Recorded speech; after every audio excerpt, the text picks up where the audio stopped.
Nuevamente un saludo caluroso a todos nuestros estudiosos de CETESA en nuestro curso Evangelización e Igle Crecimiento. Bienvenidos nuevamente. Vamos a nuestra cuarta lección. En esta cuarta participación nuestra vamos a hablar acerca de las estrategias y metodologías que podemos considerar a partir de lo que aprendemos de la Biblia que ya hemos estado estudiando, aplicándolas a nuestras circunstancias, a nuestras condiciones de la iglesia en la posmodernidad. Bien, vamos a hablar ahora de estas estrategias y metodologías. Comencemos con un intento de definir lo que es el concepto de estrategia. Aquí encontramos nosotros en los medios, porque esto lo copiamos de estos sitios en el internet, y dice que estrategia es una palabra que se deriva del latín strategia, que a su vez procede de dos términos griegos, stratos, ejército, y agein, conductor o guía. Por lo tanto, el significado primario de estrategia es el arte de dirigir las operaciones militares. Es interesante, ¿verdad?, que podamos extraer este término, y usted puede decir, ¿y qué tienen que ver las operaciones militares con lo que hacemos? Pues mucho, pues una de las figuras de la iglesia en la Biblia, particularmente el Nuevo Testamento, es que somos un ejército, y la mejor figura, o mejor dicho, la mejor expresión de esta figura está en el capítulo 16 del Evangelio de San Mateo, el Evangelio de la Iglesia, que dice que sobre esta roca edificaré mi iglesia y las puertas del Hades no prevalecerán contra ella. Como he discutido en el curso de Evangelios, a menudo se hace una mala interpretación de este versículo. Aquí lo que está diciendo es que el Hades atrapa en su esclavitud, en su prisión, a muchas almas, podríamos decir, a muchas personas, y que ahí están atrapadas en tanto la iglesia de afuera viene como un ejército y utilizando arietes, utilizando herramientas, utilizando armas, tiene que derribar las puertas del Hades para dejar liberar esas personas aprisionadas en el mismo Hades. Por eso dice que las puertas del Hades no deben prevalecer o no prevalecerán contra las fuerzas de la iglesia. Así que si eso somos un ejército. Bien. Nada más que no es un ejército como los ejércitos tradicionales para la guerra convencional, de la cual oímos todos los días y en todos los momentos de la historia que se desarrollan guerras. Estrategia, dice Sun Tzu, que es un chino que desarrolló un libro que se llama El arte de la guerra, dice: estrategia sin táctica es el más lento camino hacia la victoria. Las tácticas sin estrategia son el ruido antes de la derrota. Bueno, tome en cuenta eso, ¿verdad? Pasemos a la siguiente. ¿Cuál es el propósito de la estrategia? El concepto también se utiliza para referirse al plan ideado para dirigir un asunto y para designar el conjunto de reglas que aseguran una decisión óptica en cada momento. En otras palabras, una estrategia es el proceso seleccionado a través del cual se prevé alcanzar un cierto estado futuro. Bien, ¿cómo podríamos definirla? Es la adaptación de los recursos, habilidades, de la organización al entorno cambiante, aprovechando sus oportunidades y evaluando los riesgos en función de objetivos y metas. Las acciones que prevén un mayor y más acelerado alcance en el logro de los objetivos. Bueno, si usted lo piensa, pues aquí tenemos una definición de estrategias. Vamos a hablar entonces acerca de ¿qué serían las estrategias de Jesús? En su manual, y vamos a hacer un bosquejo de esto al final de esta presentación también, pero en su manual usted está leyendo acerca, o hemos estudiado acerca de cómo Jesús actuó. Pues Jesús actúa estratégicamente. ¿Cuáles eran algunos de los elementos estratégicos que podemos encontrar en Jesús? En primer lugar, impresionar a personas importantes ante los ojos de la sociedad para que ellos se convirtieran en agentes de la evangelización. Aquí tenemos algunos ejemplos. Zaqueo, un rico influyente y menospreciado, ¿verdad? Era un cobrador de impuestos, un publicano. José de Arimatea, el que lo bajó de la cruz, era una persona muy rica y que tenía mucha influencia, pues Jesús lo impresionó. Un segundo elemento es que en estas estrategias de Jesús es mover las emociones sobre las grandes necesidades de la gente. Jesús movió las emociones. Se emocionó cuando encontró a aquel muchacho que estaba dispuesto a poner sus panes y sus pececillos para resolver un problema entre aquella multitud de 5,000 personas.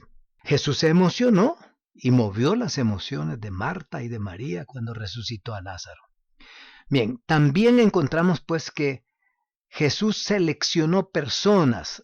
La estrategia principal de Jesús y de toda la Biblia son personas, hombres y mujeres comunes y corrientes para llevar a cabo sus propósitos.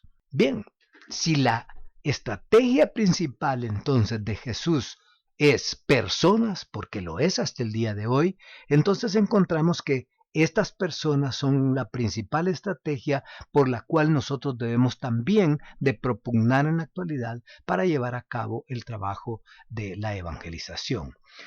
Entonces, estas personas tenían buenas noticias y proclamarlas había que hacerlo proclamación con entusiasmo, con denuedo. Dice que hablaban con denuedo la palabra de Dios, eran defensores, eran los respaldadores del testimonio de lo que había sucedido a la persona de Jesucristo y a los que él había capacitado. Era el fruto de la convicción de que Dios había transformado la aparente derrota del Viernes Santo en una gran victoria a través de la Pascua con el hecho de la resurrección.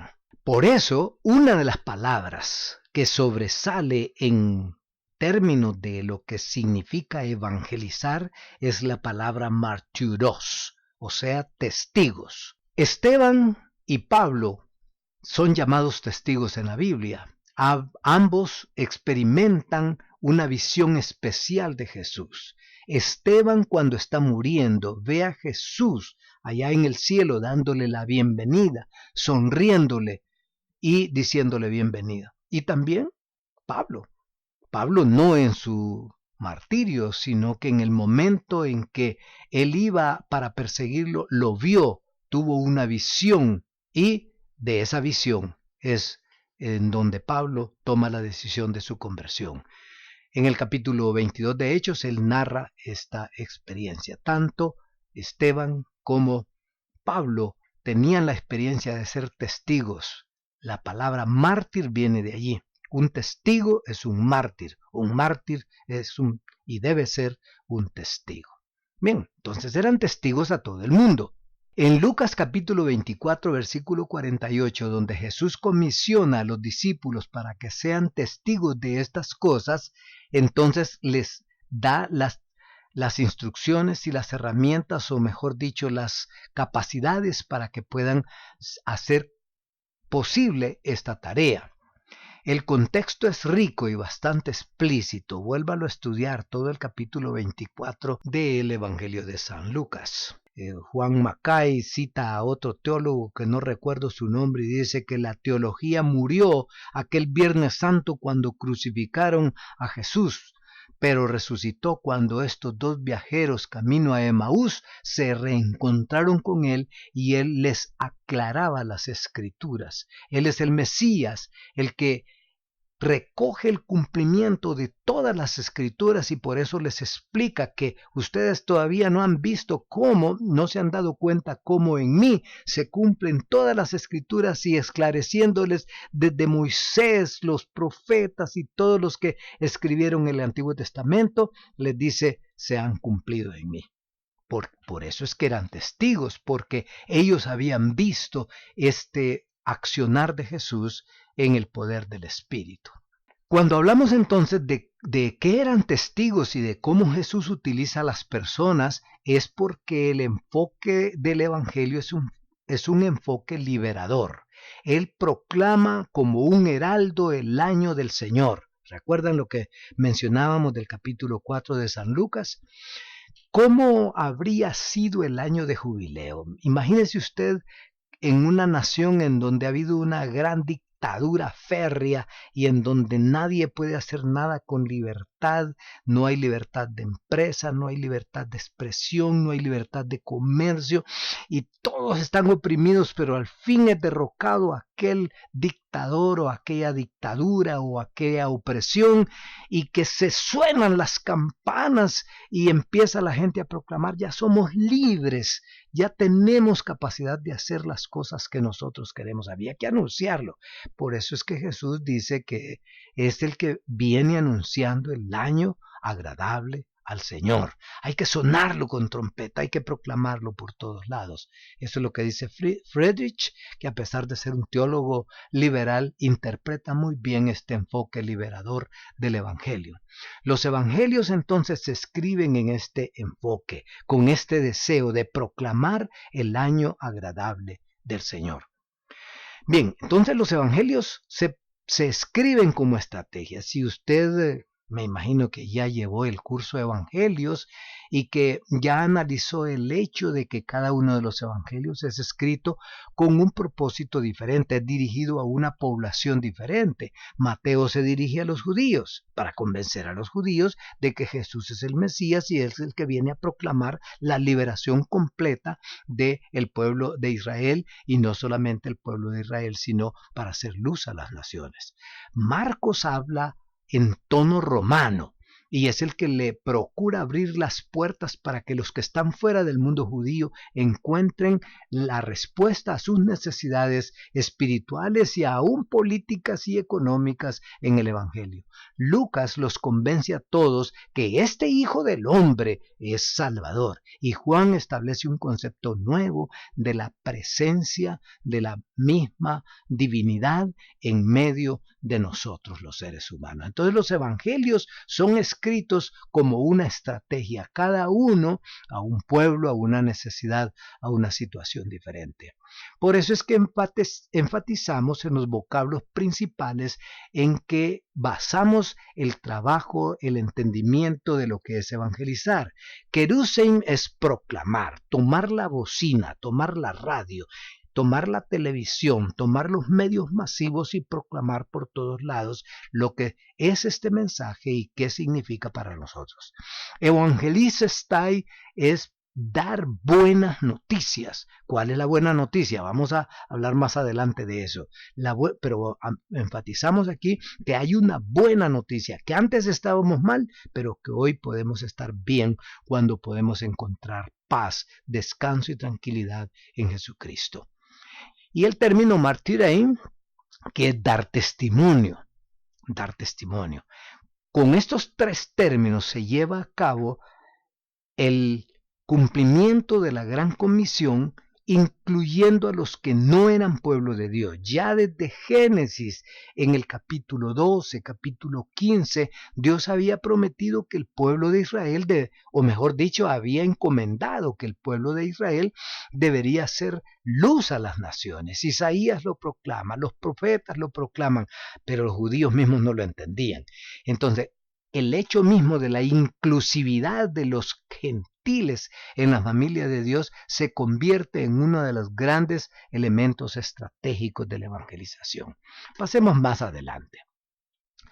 ¿En qué consiste entonces estas buenas nuevas de los evangelios? Bueno, la buena nueva en primer lugar es la inauguración de un reino justo, de equidad, de justicia, de abundancia. Lo mencioné en mi presentación anterior. Este evangelio está dirigido a todo el mundo, a todas las naciones. Hay que entender aquí, sin embargo, aunque es válido hoy nuestro concepto de naciones, es que son naciones geográficas interpretadas en términos de tierra en términos de extensión territorial, de gobierno, de política. Pero en la Biblia las naciones, por eso es que en otras versiones dice a todos los gentiles, porque naciones significa literalmente todas las etnias, los grupos humanos diversos en el mundo. Hay que tomar en cuenta esto. Uno de los propósitos universales entonces del libro de los Hechos es dar a conocer este evangelio a todo el mundo. Por eso el libro de los Hechos se vuelve una apología o un tratado apologético para que la gente conozca qué es este evangelio y por qué Dios nos está llamando a recibir este evangelio y a ser parte del reino de Jesucristo. Bien, otro elemento que podemos discutir es cómo encontramos estas noticias de en qué consiste el mensaje del evangelio y por qué está Dios llamando desde los profetas del Antiguo Testamento y hoy con los evangelistas del Nuevo Testamento a que lleguemos a ser parte de este reino a través del evangelio. Encontramos en el Evangelio según San Pablo, no hay un evangelio de tal nombre, ¿verdad? Pero sí lo encontramos en las epístolas de San Pablo, cómo él expresa lo que es, lo que entiende y cómo está dispuesto a proclamar este evangelio. San Pablo en Corintios le llama que son las buenas noticias que deberían ser difundidas.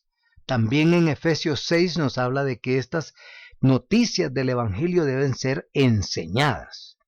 También Pablo dice que el evangelio debe ser vivenciado, o sea, que debe ser llevado a la práctica de la vida diaria de la gente y que debe ser anunciado, dice en 1 Tesalonicenses 2:2, y que debe ser dado a conocer. Según San Pablo, este evangelio debe ser presentado para discusión, para debate, imagínense en Gálatas 2:2.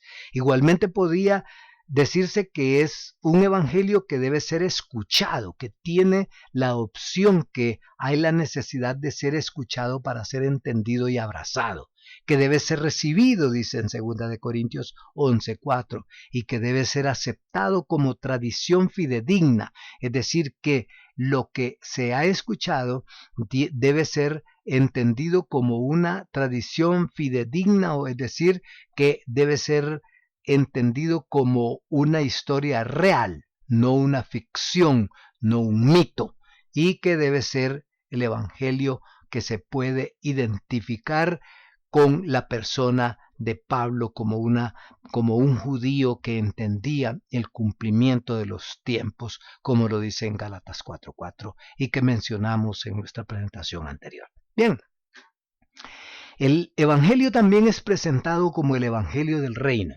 Una y otra vez se le llama en el Nuevo Testamento el evangelio de Dios. Es cierto que Pablo nunca lo llama el evangelio del reino, pero probablemente eso es porque había conflictividad acerca de este concepto de predicar un evangelio del reino, puesto que había gran persecución a los que confundirían este concepto con la venida de un rey que le hacía la contraposición a los reinos de este mundo, particularmente el Imperio Romano.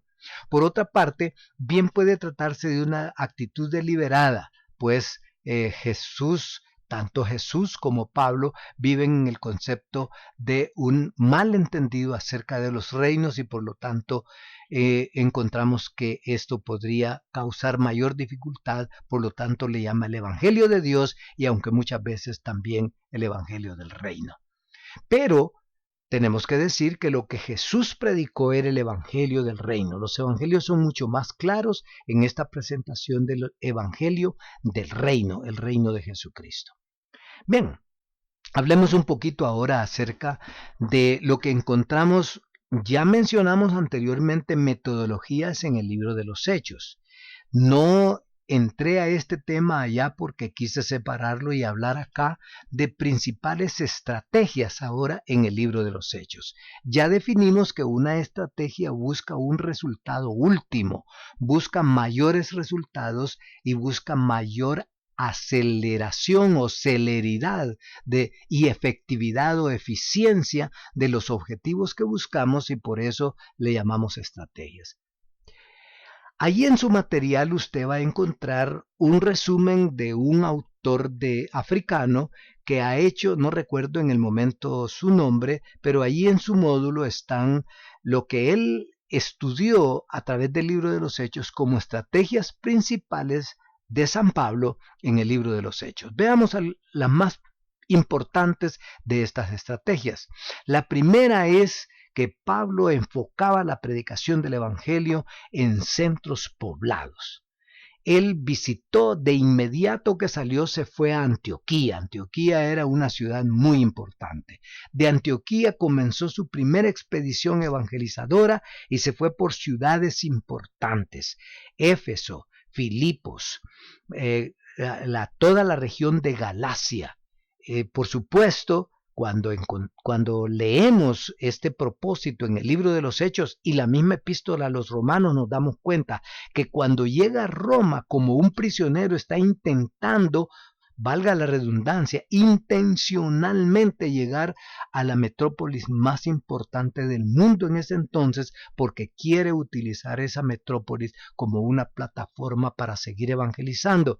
Y allí menciona también que él quería llegar hasta que había atravesado todo el Ilírico y que su principal aspiración era llegar hasta España. ¿Por qué quería llegar a centros poblados? Porque son estratégicos para avanzar los principios del Evangelio. ¿Por qué?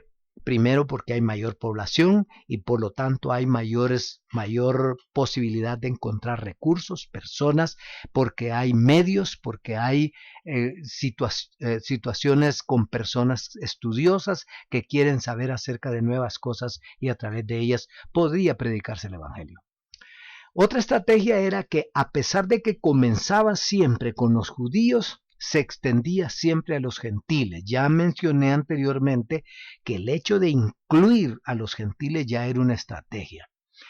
Sí, no me gusta hacer aplicaciones adelantadas, pero aquí tengo que adelantarme un poquito porque más tarde vamos a hablar de estas cosas como se aplican a nuestra vida actual o a la vida de la iglesia. Y es el hecho de que siempre es estratégico desarrollar nuestro ministerio de una manera inclusiva y no exclusiva. No excluyamos a nadie. El Evangelio no excluye a nadie.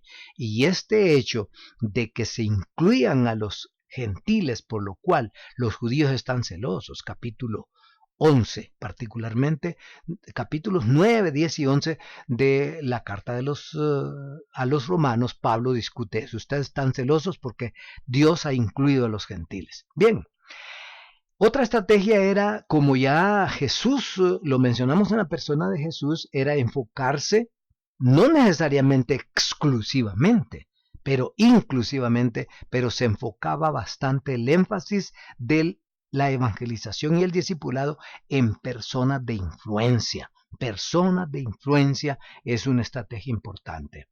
Luego, otra estrategia es el trabajo en equipo. Si usted lee con cuidado las cartas de San Pablo, particularmente las de Corintios y Romanos, encontrará una pléyade de amigos, bueno, que ya no solamente son amigos, son los pupilos, son los discípulos de Jesús, los discípulos de Pablo, en donde él se ve que construye equipo para trabajar conjuntamente con ellos. Algunos estudiosos dicen que los escritores del Nuevo Testamento hasta inventan una palabra nueva, que es la palabra que incluye la palabra con. Es decir, trabajé con fulano, estuve con fulano, hicimos conjuntamente con fulano. Véalo, por ejemplo, en toda la carta de los Filipenses, particularmente en el capítulo 1. Ustedes, dice, son mis mejores colaboradores en la defensa del Evangelio, la construcción de equipo. Otras estrategias en el libro de los Hechos. Por supuesto, Pablo y todos los discípulos y apóstoles que predican en el Nuevo Testamento utilizaban el elemento sobrenatural. Orar por los enfermos, orar por los necesitados, por los agobiados, por los demonios. Orar por situaciones imposibles para el ser humano, es uno de los elementos importantes en la estrategia de evangelización. También encontramos que otra estrategia es el discipulado y seguimiento de los convertidos. No hay avance del evangelio si no logramos confirmar a las personas que se convierten hasta ser los discípulos de Jesucristo y de su reino. Darle seguimiento. Pablo era experto en eso. Si hubiera habido teléfonos celulares en ese tiempo e internet, todo el tiempo hubiera estado en su computadora y en su teléfono comunicándose con sus seguidores, con sus discípulos, con su equipo de trabajo.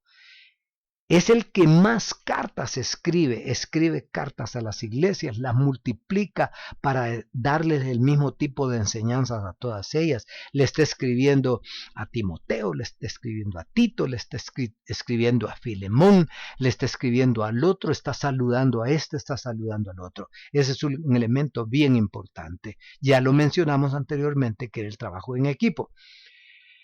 Pero también Pablo como estrategia se identificaba con la población meta, es decir, como decimos en buen hondureño, a la tierra que fueres, haz lo que vieres. Como que Pablo había aprendido ese dicho, ese principio como estrategia. A donde iba se adaptaba a esa cultura. Me he hecho, dice, pobre a los pobres, me he hecho publicano a los publicanos, me he hecho mercader con los mercaderes, me he hecho filósofo con los filósofos. Y así se identificaba para poder atraerlos y para poder llevarles el mensaje del Evangelio. También utilizaba la ventaja de las oportunidades que espontáneamente surgían. Es decir, había oportunidades. Allá está abierta la puerta con el procónsul, está abierta la puerta para que vayas al juicio. Mire, en situaciones adversas, inclusive para hablar con el procurador romano, para hablar con el soldado o el guardia que lo llevaba en la nave para Roma. Él siempre estaba buscando utilizar las oportunidades que se abrían para predicar el Evangelio. Estrategias. Bien, ahí en su módulo también tenemos un documento que trabajamos hace unos 12 años y que le llamamos Estrategias de la Iglesia Evangélica de Santidad en Honduras. Aquí enumeramos las más importantes. Las más importantes de estas estrategias. Tenemos unas 5 nada más, tomando en cuenta que siempre tomaremos muy en cuenta las que ya estudiamos de la Biblia y las que ya estudiamos a través de la historia de la iglesia. En primer lugar, la iglesia mapea las ciudades, pueblos, aldeas y lugares más importantes de cada región donde trabaja para determinar dónde hay mayor necesidad. Esta es copiada de San Pablo porque él decía que no quería poner fundamento donde otros ya tenían el fundamento del Evangelio. Iba a lugares nuevos. Este es un elemento importante en la estrategia. Ir a lugares nuevos y que presentan una oportunidad de predicar el Evangelio. Otra estrategia que no la tenía Pablo, que no tenía esa oportunidad, es el uso de medios masivos para la predicación. La radio, la televisión, los impresos, la literatura y ahora tenemos el internet, los teléfonos móviles, etc. Otra estrategia es alianzas con otras organizaciones eclesiales u organizaciones sociales para hacer el trabajo del ministerio. Nos podemos aliar con personas que son afines a nuestro ministerio para tomar y desarrollar ministerios de compasión, ministerios de servicio, ministerios de desarrollo, hasta de creación de riqueza. Es un tema que tal vez no lo hemos trabajado. ¿Cómo crear riqueza en esta situación de pobreza en que vivimos? Puede ser una estrategia, pero haciéndolo con alianzas estratégicas. Bueno, otra estrategia es, por supuesto, la capacitación de la gente para que sepa cómo evangelizar y conozca todas estas estrategias y metodologías para llevarlas a cabo. Y entonces hemos incluido en toda nuestra currícula, en nuestro pensum, la capacitación de líderes en la iglesia local debe de tener algo sobre la evangelización. El pensum de diploma, de bachillerato, de licenciatura debe tener un elemento bien importante del estudio, del análisis teológico y estratégico de la evangelización. Bien, hablemos un poquito de la metodología. Metodología es el camino para llevarnos. Aquí, a diferencia de la estrategia, la metodología es un camino. La metodología es un sendero que nos lleva hacia uno u varios objetivos. La metodología es un vocablo generado a partir de 3 palabras de origen griego: meta, más allá; hodos, camino; y logos, estudio. El concepto hace referencia al plan de investigación que permite cumplir ciertos objetivos en el marco de una ciencia. Bueno, léalo ahí por su cuenta usted. Lo dejo un momentito para que lo termine de leer. Búsquelo en otros medios. ¿Cómo debemos comprender la metodología si vamos a distinguirlo de lo que es estrategia? Bueno, la estrategia busca mayores y más expeditos resultados con el menor esfuerzo y al menor costo. La metodología abre camino para que la realización de acciones y esa realización de esas acciones lleguen al fin determinado por un objetivo. La estrategia apunta a resultados últimos. La metodología apunta a acciones en el camino inmediato. La metodología nos lleva paso a paso. Mientras tanto, la estrategia quiere pensar en el fin último de lo que persigo. La estrategia busca la calidad y permanencia de los resultados, pero la metodología busca los resultados mismos inmediatos. Bueno, ahí tenemos unas definiciones para comprender mejor la metodología y distinguirlo de la estrategia. Algunas metodologías que podemos nosotros aplicar de todo lo que hemos estudiado del libro de los Hechos, de los Evangelios, de las enseñanzas de Jesús, son estas que enumeramos en esta última diapositiva que presentamos. Naturalmente tomamos todas estas, como dijimos, de lo que ya hemos repasado anteriormente. Evangelización casa por casa. Los evangélicos ya casi no estamos haciendo ese tipo de evangelización y le hemos dejado a los testigos de Jehová, hay que admitirlo. Pero siempre está abierta la oportunidad de evangelizar casa por casa. Hay ciertos lugares donde es difícil hacer eso y hay que buscar otras metodologías. Los estudios bíblicos en hogares. La escuela dominical, la enseñanza. Podemos tener enseñanza de la palabra de Dios y evangelizar a través de la escuela dominical. Estudie la historia de la escuela dominical. En nuestro curso de educación cristiana enfocamos en eso y se menciona que la escuela dominical nació no para enseñar exclusivamente la Biblia y las cosas espirituales, sino para enseñar a leer y a escribir, para enseñar gramática básica, para enseñar aritmética, para enseñar a resolver problemas de su casa, del pequeño negocio, etc. Así nació la escuela dominical. Bien, podemos regresar a eso.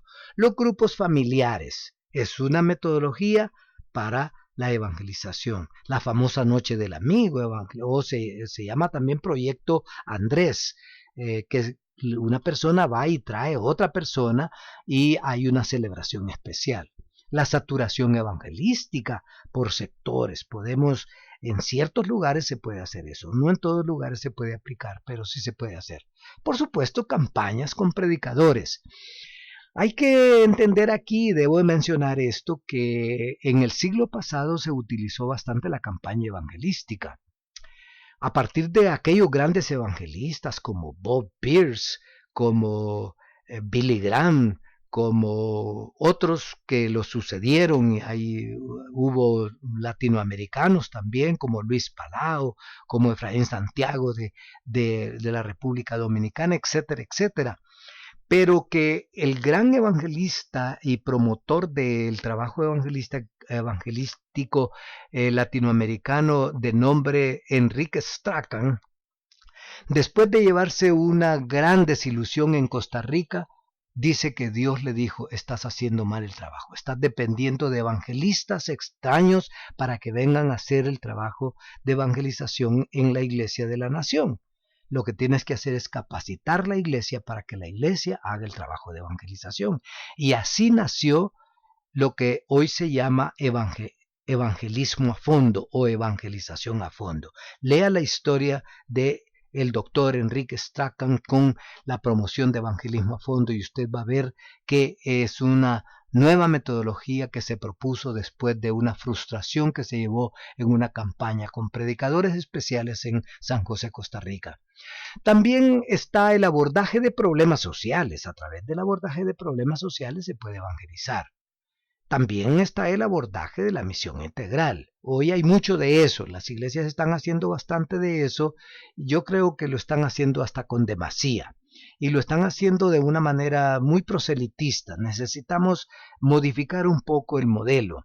Brigadas médicas, atención a las necesidades de una comunidad, limpieza para el ambiente, la atención al ambiente con arborización o con plantación de árboles, como se le quiera llamar. Por supuesto, el arte, los conciertos, los concursos, los eventos públicos se pueden utilizar para evangelizar. Bueno, dejamos aquí, como para el análisis suyo, algunas de las cosas que puede usted tomar. No se pueden hacer todas las cosas, que conste, de una sola vez. Hay que seleccionar algunas estrategias apropiadas y un pequeño número de metodologías y aplicarlas consistentemente en la iglesia local para que tengan efecto. No se debe apalear por todos lados y esperar resultados. Es mejor concentrarse en aquello que podemos hacer bien y hacer impacto que hacer de todo y no hacer impacto en la sociedad o en el sitio donde Dios lo ha puesto a usted o a su iglesia o su ministerio para hacer el trabajo de evangelización. Muchas gracias, nos vemos en nuestra próxima presentación. Que Dios les bendiga.